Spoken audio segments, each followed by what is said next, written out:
আমার একটা পার্সেল এসেছে, তো সেটাই আমি তোমাদের সাথে শেয়ার করব। আমি এটা নিয়েছি ফ্লিপকার্ট থেকে। কী নিয়েছি সেটাই তোমাদের দেখাচ্ছি, চলো।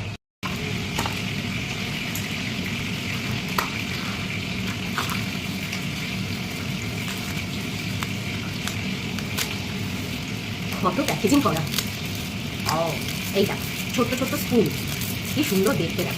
এইটা ঝাল মশলার জন্য এই ছোটো ছোটো স্পুনগুলো স্টিললেস, খুব ভালো এসেছে, ভীষণ সুন্দর দেখতে।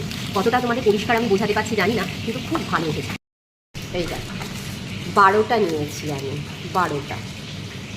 এই যে আমার ছোট ছোট ঝাল মশলার বয়মগুলো আছে, এর একটাতেও বলতে গেলে স্পুন ছিল না। যখন আমি এগুলো কিনেছিলাম তখন স্পুনগুলো পাইনি, তাই আমি ফ্লিপকার্ট থেকে ওই স্পুনগুলোই অর্ডার দিয়েছি, যাতে আমি এইগুলো থেকে কি করতে পারি, নিতে পারি। কেমন হয়েছে অবশ্যই কিন্তু জানাবে। খুব কমের মধ্যেই আমি পেয়েছি। 12টা আমি নিয়েছিল 149। টাটা।